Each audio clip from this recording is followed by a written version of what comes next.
E o que nós mais ouvimos hoje é isso, que as estruturas sociais, as estruturas políticas, as estruturas econômicas, ou falta de estrutura econômica, a estrutura eclesial mal arranjada, que é isso que contamina o homem e faz mal ao homem, é o que vem de fora. E Jesus disse, não, não é. Mas é o que sai do homem. É do coração do homem que sai a maldade, é do coração do homem que sai o pecado, é do coração do homem que sai a inveja, que sai a idolatria, que sai a mentira. É no coração do homem que o diabo age. É no coração do homem que o pecado impera. Não venha me dizer. No paraíso, havia, na primeira leitura da missa, uma serpente. Aí você pode, não, mas se não tivesse a serpente, nós somos esses. Se não tivesse a serpente, não haveria pecado. Não. Exatamente porque o ser humano, porque nós somos livres, é que nós podemos resistir ao pecado. Podemos, com a graça de Deus, resistir ao demônio. Foi por livre arbítrio, foi pelo uso errado da liberdade que o ser humano entrou em desavença, em desacordo com Deus. Portanto, o problema do nosso mundo não é um problema político, não é um problema econômico, não é um problema social. E aí, o porquê que todos os anos eu nunca me preocupei com campanha da fraternidade. Eu vi e estou vendo, como você também, toda essa discussão. Eu sou padre esse ano há 25 anos. Há 25 anos, como padre, eu faço parte da campanha da fraternidade. São os 3 exercícios da quaresma: oração, penitência e caridade. Caridade, aqui se encaixa, nesse terceiro tópico, um aspecto da caridade que a campanha da fraternidade propõe. Só que cada ano, se você ler, principalmente da década de 70 para cá, final da década de 70 para cá, quem escreve esses documentos da campanha da fraternidade, claramente são pessoas ligadas à teologia da libertação. E o que a teologia da libertação prega? Ou seja, não é a igreja, não é a teologia da igreja, é uma teologia, um tipo de teologia que prevaleceu no Brasil e que quis se impor como a única leitura espiritual, a única leitura bíblica, a única leitura possível teológica, e não é. O que a teologia da libertação diz? Exatamente isso, que o nosso problema é estrutural, que se nós vencermos as estruturas, se nós conseguirmos transformar as estruturas políticas, econômicas, sociais e religiosas, aí o mundo será o paraíso. Aí nós teremos o reino de Deus aqui na terra. E isso é falso, isso é mentira. E não sou eu que digo que é falso, não sou eu que digo que é mentira. Primeiro é o evangelho que você acabou de ouvir. Segundo, o documento da Congregação para a Doutrina da Fé, Libertatis Nuncius. Na época que o cardeal Ratzinger era o prefeito da congregação, de tantos desmandos que se espalharam pelo continente latino-americano, vindo dos frutos nefastos da teologia da libertação, que afastou o povo da igreja, que afastou o povo da vida espiritual, que fez da igreja, muitas vezes de comunidades, muitas vezes, um espaço de militância política orientadamente de esquerda. Orientadamente de esquerda. E aí, se você é de esquerda, o problema é seu. Não tenho nada com isso. Faça da sua vida o que você quiser. Agora, esse espaço não é o espaço para militância ideológica. E me prove, me mostre um único documento da campanha da fraternidade da década de 70, final da década de 70 para cá, década de 80, 90 e até os dias de hoje, que não tenha uma conotação profundamente, notadamente, majoritariamente, da teologia da libertação. Ou seja, de que todo o problema do ser humano, a libertação que o ser humano precisa, não é do pecado.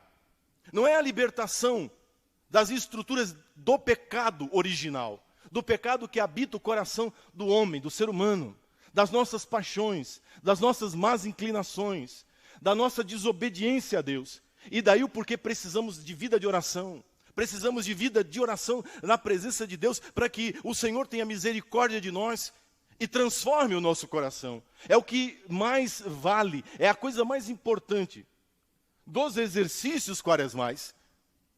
É o que Bernadette faz quando ela não entende o que está acontecendo, ela reza.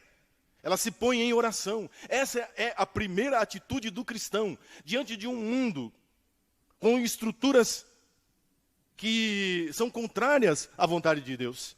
Como, claro que, por óbvio, que politicamente, economicamente, os pobres sofrem. Há discriminação racial no nosso país? Há.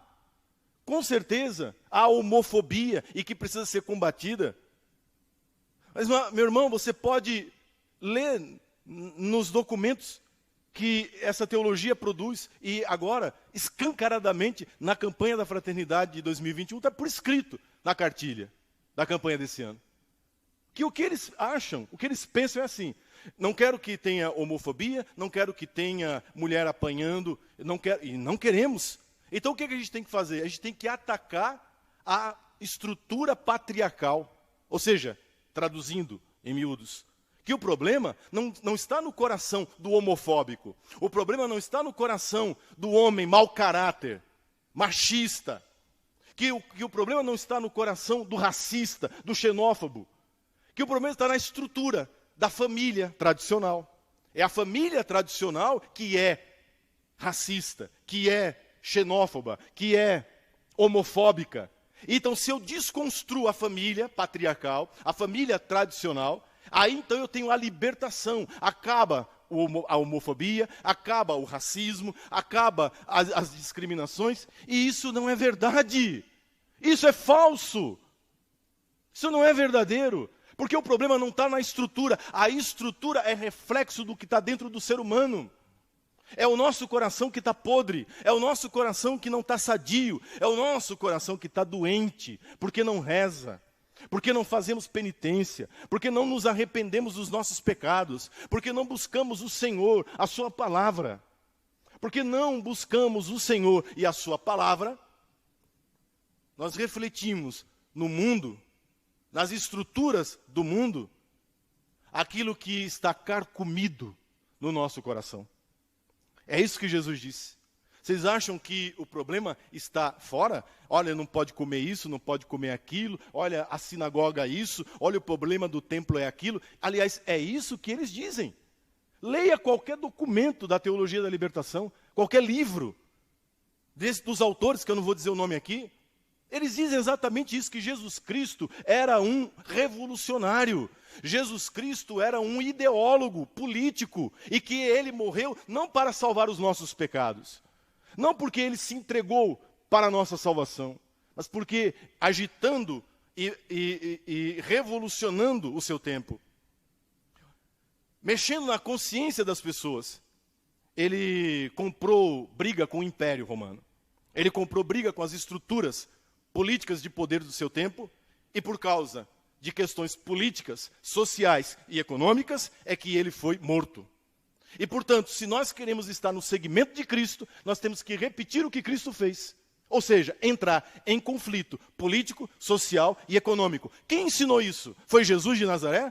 É na Bíblia que você encontra isso? Não, meu irmão. Você encontra isso no Capital de Karl Marx. Você encontra isso na doutrina comunista, a luta de classes. Você encontra isso em Adorno, em Horkheimer, na escola de Frankfurt. Você encontra isso em autores. Você encontra isso na cartilha de partidos de esquerda, mas no Evangelho não. Esse não é o Cristo a quem eu amo, esse não é o Cristo a quem eu sirvo, esse não é o Cristo que libertou a minha vida. Por causa de um Cristo agitador político, por causa de um Cristo revolucionário, sabe, do seu tempo, há 30 anos, pelo menos nesse país, sequestraram a Semana Santa em muitas paróquias. Não nas minhas, não na minha paróquia, nunca. Nunca deixei de tratar o tema da campanha da fraternidade, mas sempre colocando o tema no seu devido lugar. Impossível passar uma campanha, o tempo da quaresma, 40 dias falando sobre o problema da água poluída, de que tem gente que está roubando a água, que o agronegócio, quer dizer, colocando o povo da cidade contra o povo do campo, o povo do agronegócio. Que é isso? É luta de classes. Estava escrito isso no documento da campanha da Fraternidade da Água? Estava. Vocês me ouviram tratar disso aqui nas missas? Não.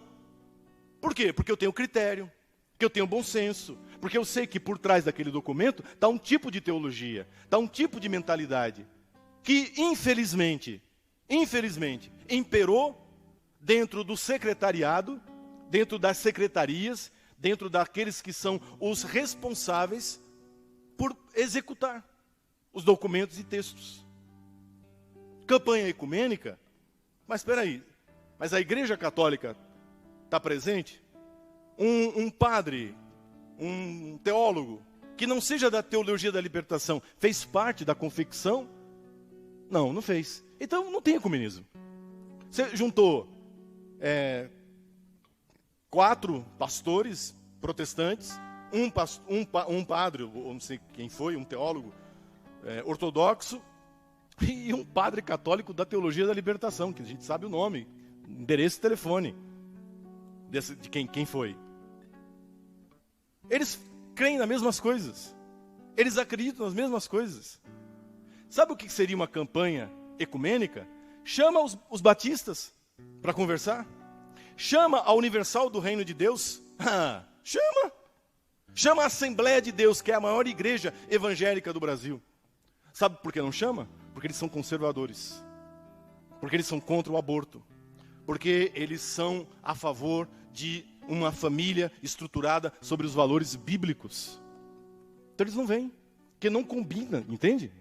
A mentalidade desses evangélicos, que são 99%, em comparação a esses que fazem parte, que confeccionaram, que são 1% dos evangélicos do Brasil, que representam na própria igreja evangélica uma minoria.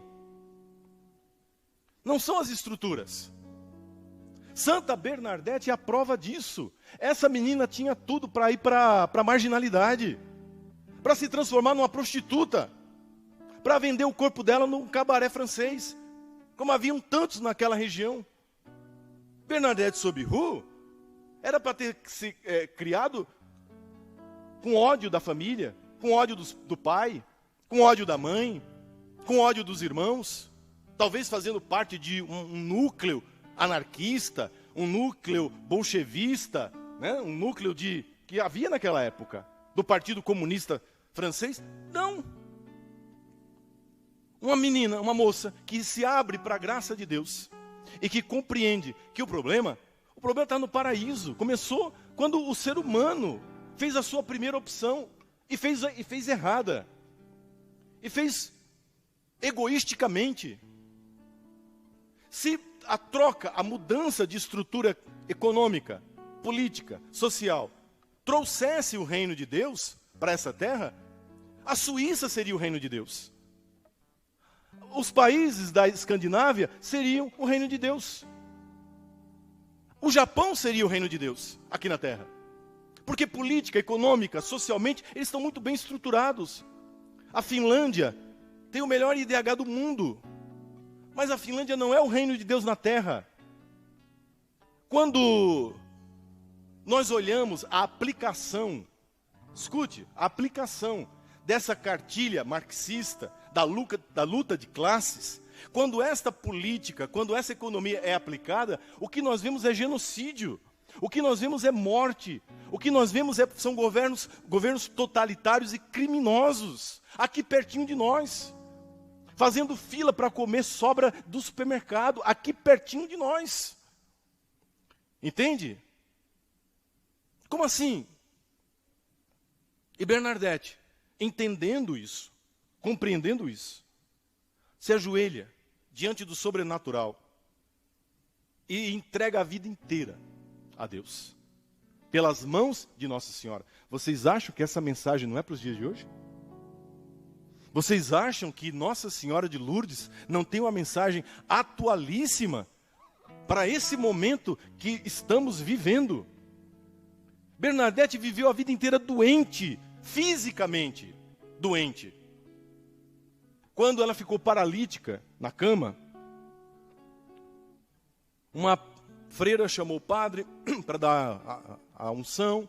O padre e a freira entraram para visitá-la no quarto e fizeram uma brincadeira com ela, dizendo: "O que você está aí com preguiça?" Brincando, sabe? Aquelas brincadeiras chata, preguiçosa. "O que você está fazendo aí deitada?" E a resposta dela é a mensagem. De novo, a mensagem de Lourdes. Ela revela uma das coisas que Nossa Senhora tinha dito a ela. Ela disse assim: "Eu não estou aqui deitada com preguiça. Eu estou aqui obedecendo as ordens de Nossa Senhora. Porque o meu trabalho aqui na terra é sofrer. A minha missão aqui nesse mundo é oferecer todos os meus sofrimentos, unido ao sofrimento de Cristo na cruz, pela salvação do mundo.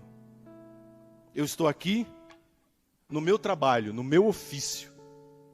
Porque Nossa Senhora me disse que aqui nessa terra eu não teria alegria e felicidade. A minha alegria e a minha felicidade seria no céu. A minha alegria e a minha felicidade seriam no céu."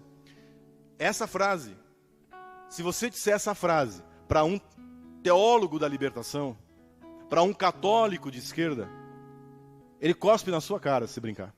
Porque essa é a frase mais alienada que se possa imaginar. Convém não aguentar, suportar dor, enfrentar a dor como uma missão, mas se rebelar, se revoltar. Essa é a lição que nós mais ouvimos nos dias de hoje. Que a gente tem que lutar, que isso seria uma alienação. O céu, não. Aqui na terra, as coisas têm que acontecer aqui embaixo. Aqui é que tem que ser o paraíso. Aqui é que tem que acontecer as coisas.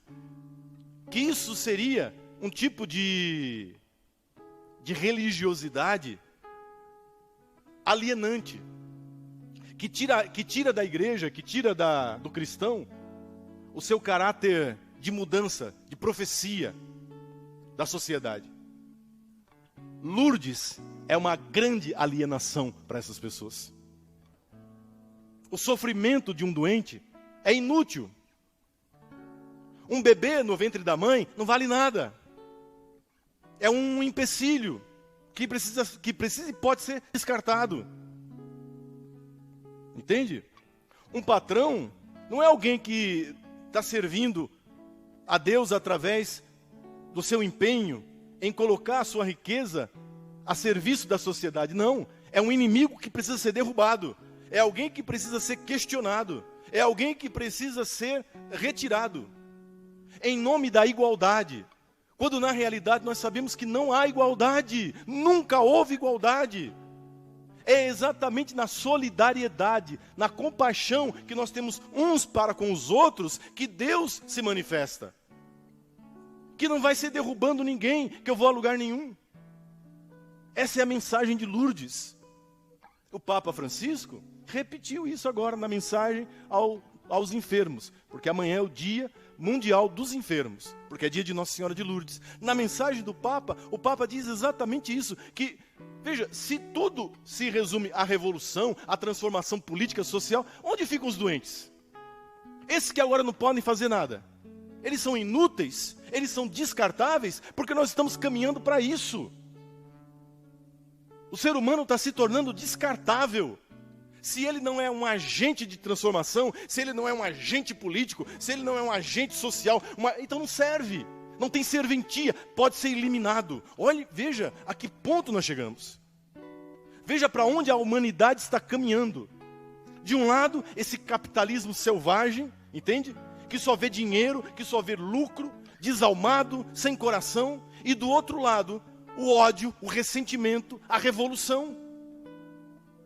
Nenhum dos dois querem o que Jesus trouxe. A transformação do coração. A transformação da vida. E é isso que nós queremos pedir nessa noite. Por intercessão de Santa Bernadette. Eu não vou falar mais desse assunto. Está gravado. Quem quiser, pegue de novo. Se alguém está achando que não vai ter campanha da fraternidade na paróquia, vai. Eu pessoalmente vou fazer, via Zoom, para todo mundo poder participar. Nós vamos ler o documento e vamos criticá-lo. É isso. É isso. Você está entendendo? Nós não temos que fugir de briga. Nós não temos que fugir do diálogo. Nós não temos que fugir com medo. Nós temos que encarar essa gente. Dar a eles a resposta que eles merecem ouvir. Se eles tiverem o atrevimento de colocarem uma pastora luterana, abortista, feminista, para escrever um documento que vai ser usado pelo povo católico, então eles também têm que engolir a resposta do povo católico. Eles têm que engolir. Eles têm que saber que dentro da Igreja Católica tem quem pense diferente. Tem quem pense diferente. Que dentro da Igreja Católica existem pessoas também que têm tarimba, que têm traquejo filosófico e teológico, para poder discutir a nível com eles. De igual para igual. Nós não temos que ter medo. Os tempos são muito estranhos. Mas olhe, o exemplo que nós temos. Essa moça é um exemplo.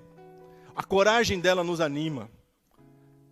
A sinceridade de coração dessa moça, dessa freirinha, é um exemplo para nós. O quanto que ela sofreu, o quanto que ela foi humilhada.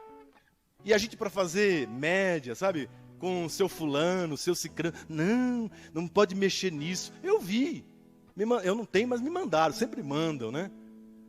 Alguns dizendo, não, nós temos... Eu ouvi assim, quem não obedece, não é católico, está em apostasia. Pois então é isso, né? Agora sim. Veja, isso são os ecumênicos, viu? Esses são os da tolerância. Esses são os que dizem Jesus é amor. Esses são os que dizem, olha, não julgueis. São esses que chamam você de apóstata, que chamam você de anticatólico, estão dizendo que você nem católico é. Estão dizendo que você desobedece o bispo, desobedece o papa. São os da tolerância, são eles. Que nunca deram valor às estruturas da igreja. Que nunca deram valor à autoridade de bispo. Que nunca deram valor ao poder e autoridade petrina do Santo Padre o Papa. Eles vêm ditar. Para nós, católicos, o que é ser católico? Mas rapaz... Então, como amanhã não vou poder pregar, assim, transmitido, né? Que bom que hoje nós tivemos essa ocasião. Vamos ler, vamos estudar juntos, amém? Mas nós vamos fazer uma campanha da fraternidade como nunca nós fizemos. Oh! Como nunca nós fizemos. Esteja preparado, a patrona da nossa campanha da fraternidade será Santa Bernadette Subiru. Ela que vai ser a patrona da nossa campanha da Fraternidade 2021. E nós vamos estudar juntos. Olha que lindo. Via Zoom. Skype, sei lá. Mas a gente vai juntos, caminhando no tempo da quaresma, aprendendo e crescendo na graça de Deus. Pedindo a Santa Bernadette a sua intercessão.